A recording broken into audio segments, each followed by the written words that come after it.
PU ചിത്ര മാധ്യമങ്ങളെ കാണുകയാണ് തത്സമയം. അനന്തപുരിയിൽ നിന്ന് ചിത്ര ജനങ്ങൾക്കൊപ്പം നീതി നിഷേധത്തിൽ പ്രതിഷേധിച്ചാണ് ഇത്തരത്തിൽ ഓട്ടത്തിന് ചിത്ര എത്തിയിരിക്കുന്നത്. ഇനി ഒരു കലാകാരിക്കും ഇത്തരത്തിൽ സംഭവിക്കരുത് എന്നുള്ള ആഗ്രഹം പ്രകടിപ്പിച്ചുകൊണ്ടാണ് പാളയം രക്തസാക്ഷി മണ്ഡപത്തിൽ നിന്ന് BJP ഒരു പ്രതീകാത്മകമായി ഓടുന്നത്.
സപ്പോർട്ട് ചെയ്യുന്നതായിട്ടാണ് ഞാൻ കാണുന്നത്.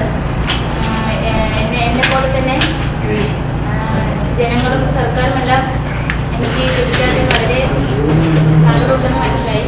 അതിനൊരു സപ്പോർട്ടായിട്ടാണ് എന്നെ സപ്പോർട്ട് ചെയ്യുന്നൊരു പ്രോഗ്രാമായിട്ട് ഞാൻ കാണുന്നത്. എന്നെ ഇത്തരത്തിൽ സപ്പോർട്ട് ചെയ്യുന്നതിന് വളരെ സന്തോഷമുണ്ട്. എനിക്ക് വേണ്ടി എല്ലാവരും ഒരുപാട് ഹെൽപ്പ് ചെയ്തിട്ടുണ്ട്. എന്നെ സർക്കാരും ജനങ്ങളും എന്നെ ഈ മീറ്റിൽ പങ്കെടുപ്പിക്കാൻ വേണ്ടി ഒരുപാട് ഹെൽപ്പ് ചെയ്തിട്ടുണ്ട്. എല്ലാവരുടെയും ഒരു ഹെൽപ്പ് ഞാൻ ഒരു അനുഗ്രഹമായി കാണുന്നു. ഇന്നിപ്പോൾ മന്ത്രിയെ കണ്ടിരുന്നോ? രാവിലെ കണ്ടോ?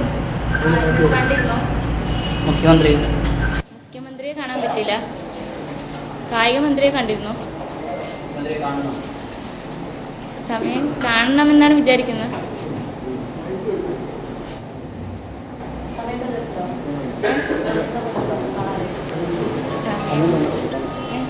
ഇല്ല, തന്നിട്ടില്ല.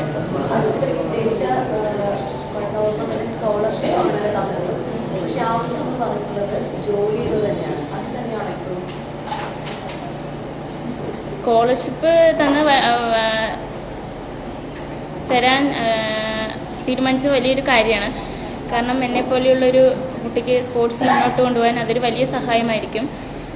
അതിനോടൊപ്പം തന്നെ ജോലി കൂടി ആഗ്രഹിക്കുന്നു. പറഞ്ഞിരുന്നു, ശരിയാക്കാമെന്ന് പറഞ്ഞിട്ടുണ്ട്.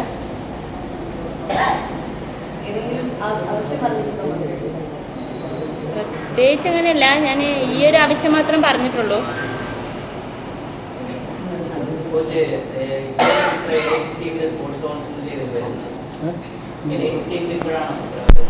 അതെ, ചിത്ര സ്കൂളിൽ പഠിക്കുന്ന സമയത്ത് നമുക്ക് കേരള സ്പോർട്സ് കൗൺസിലിൻ്റെ ഡേ ബോർഡിംഗ് സ്കീമുണ്ട് നമ്മുടെ സ്കൂളിൽ.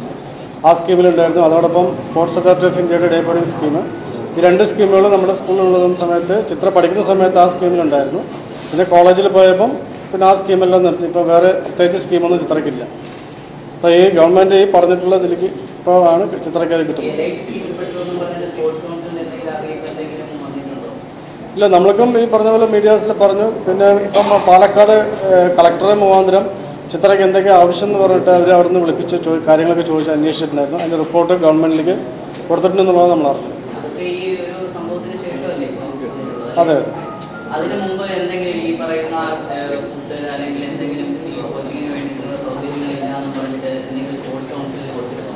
ഇല്ല. കാരണം ഇപ്പം ചിത്ര ഇപ്പം 5ാം ക്ലാസ് മുതൽ നമ്മളുടെ സ്കൂളിൽ തന്നെയാണ് പ്രാക്ടീസ് ചെയ്തുകൊണ്ടിരുന്നത്.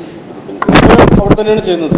അപ്പോൾ നമ്മൾക്ക് ഈ കൗൺസിലിൻ്റെയും സ്പോർട്സ് അതോറിറ്റിയുടെയും ഡേ ബോർഡിംഗ് സ്കീം ഉള്ളതുകൊണ്ട് നമുക്ക് അത്യാവശ്യം ഒരു ട്രെയിനിങ് സെൻ്ററിന് വേണ്ട എല്ലാ സാധനങ്ങളും നമുക്ക് അവർ തന്നിട്ടുണ്ട്. പിന്നെ ഗ്രൗണ്ട് ആണെങ്കിൽ നമുക്ക് 200 മീറ്റർ പിന്നെ മഡ് ട്രാക്ക് ആണെന്നേ ഉള്ളൂ. ബാക്കി എല്ലാ സൗകര്യങ്ങളും ഉണ്ടാവും.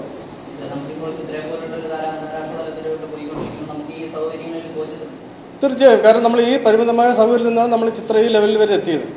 അപ്പം അതുകൊണ്ട് സൗകര്യങ്ങളില്ല എന്ന് പറയുന്നതിൽ അർത്ഥമില്ല. സൗകര്യങ്ങളുണ്ട്, പക്ഷേ ഉള്ള സൗകര്യങ്ങൾ വെച്ച് നമുക്ക് ഇത്രയും ചെയ്യാൻ പറ്റുന്ന നമ്മൾ കാണിച്ചു കൊടുക്കുകയാണ് ഉണ്ടായത്.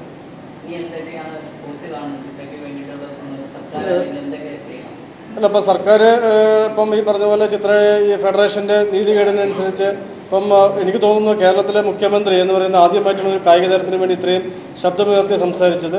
അതോടൊപ്പം നമ്മുടെ MP-മാർ, കായിക മന്ത്രി, സ്പോർട്സ് കൗൺസിൽ, അതോടൊപ്പം കേരള ജനത മൊത്തം ഒറ്റക്കെട്ടായി ചിത്രയ്ക്ക് വേണ്ടി അല്ലെങ്കിൽ ചിത്രയുടെ വിഷമത്തിൽ പങ്കുചേർന്നു.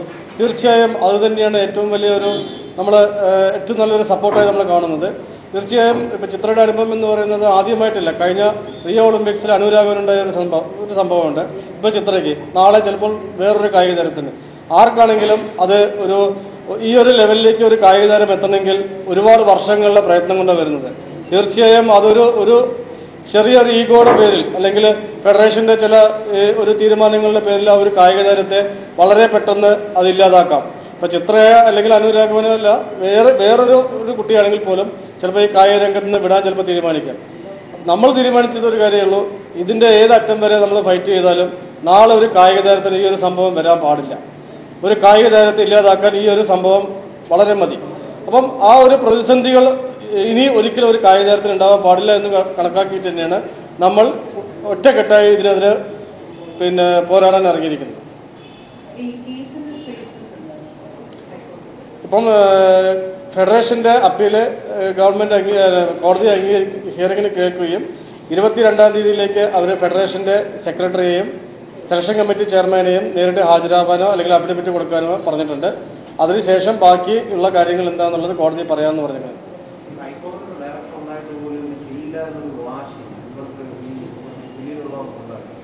തീർച്ചയായും കാരണം നമ്മളിപ്പം സിംഗിൾ ബെഞ്ചിൻ്റെ ഡയറക്ഷൻ കൊടുത്തിട്ട് പോലും അവർക്കത് കിട്ടിയില്ല എന്നൊക്കെയാണ് അവർ പറയുന്നത്. കോടതിയിൽ അവർ പറഞ്ഞത് എങ്ങനെയാണ്.